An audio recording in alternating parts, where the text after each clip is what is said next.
Yahweh knew that Israel was going to worship a gold calf idol, even while he was giving his word, the Torah, to Moshe.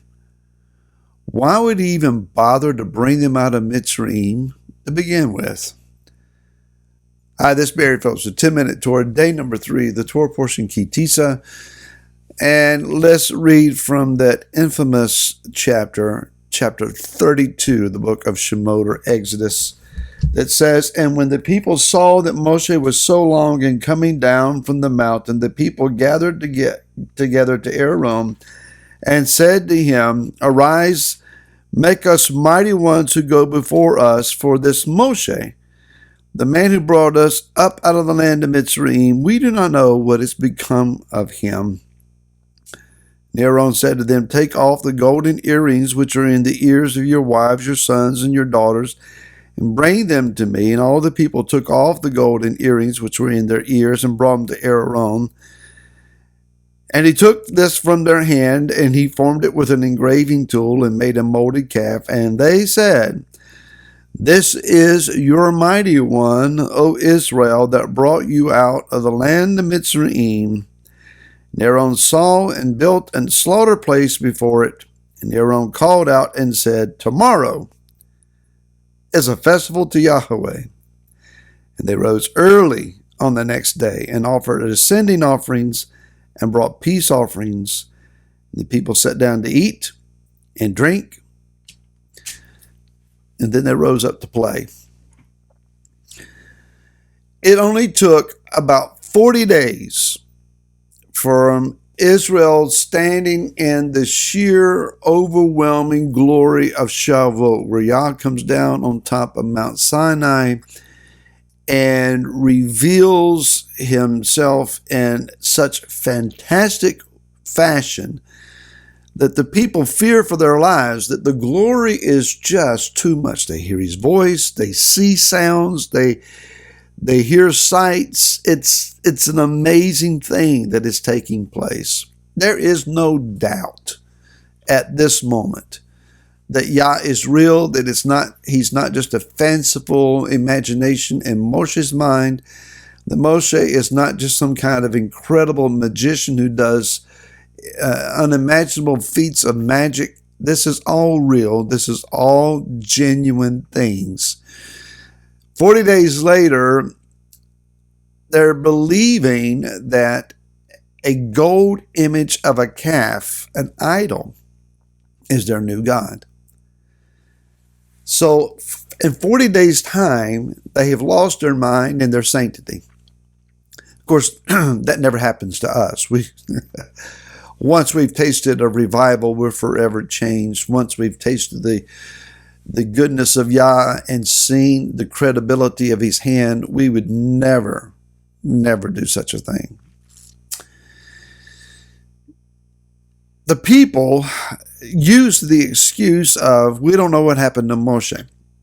And without Moshe, nobody knows how to get us through this land. And without Moshe, there is no connection to Yah. So we need to do whatever it is that we need to do. Who can blame us? When you read rabbinical commentary, they blame a particular sector of this people called the Erev Rav. The Erev Rav are thought to be this mixed multitude of non-Hebrew people who came out of Mitzrayim or Egypt with them. And these were the idolaters. These are the ones. But the context seems to suggest that it was more than just a small group, that it was all of them. Matter of fact, Yah says, the people you brought out. And Yah says, oh, no, they're not my people, they're your people. Nobody wants these people right now. So the Erev Rav, maybe they were an influencing element, but certainly they were not the entirety of the guilty party.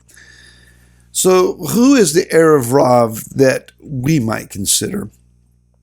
Well, the reality of the Erev Rav is that they live, or the individual version of that group lives in here. lives within us. Let's imagine for a moment, I'm going to use a little object lesson here. Let's imagine for a moment that this quarter represents our righteousness, and we want to grow our righteousness. Well, at the moment, our righteousness and our evil inclination are compatible. So we want to grow our righteousness. So in our estimation, we grow it to about this size. And we think, wow, now my righteousness is far greater than my unrighteousness. The reality is, as you grow your capability of righteousness, you're also growing your capability of unrighteousness. One does not outsize the other. As you increase your capacity to do what is righteous and pure, so you increase your unrighteous capacity. Now, this is a rabbinical teaching that I find fascinating. But the reality is that as you grow in righteousness, in maturity, spiritual maturity would be another phrase.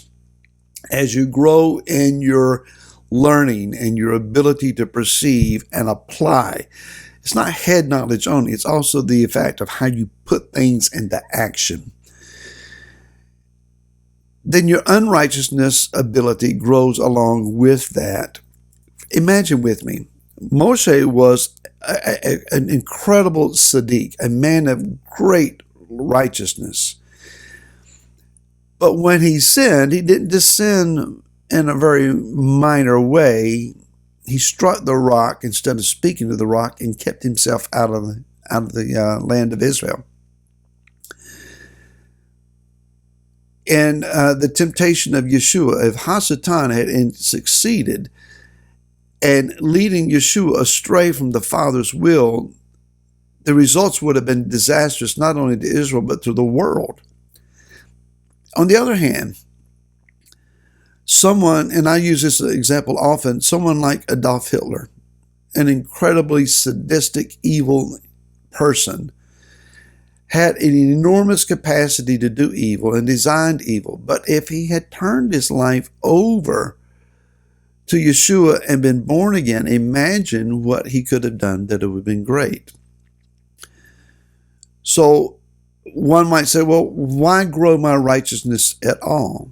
Because you're still the same size. If you're going to make great impact, you need to grow and to mature. But just understand that as you do so, you have to be even more on guard and more aware that what you do as far as the evil part concerns is greater in its capacity. You don't just fail a little bit. Yah wants us to grow, to become Am Israel, to become the mature nation of a peculiar and set-apart people. But when Israel sinned, they didn't just sin fractionally, they did so in great sin. So why would Yah bother to bring this people out to begin with? Why not just leave them where they were and redeem those that would be willing to turn to Him and just get them through the trauma of their particular day? They can never become a nation that way. They had to be brought to Him. He wanted to give to them His Torah. He wanted to increase their capacity to walk uprightly and righteously and enjoy the benefit of that, knowing that even if they fell into great sin, hear me, His power to forgive and restore is far greater than the aftermath or the impact of their sin. And it's the same for us. You may feel like I've sinned so bad He can't forgive me. You don't understand then the power and the capacity of Yah's forgiveness and restoration. trust in him for that today. And we'll see you again tomorrow. Till then, shalom.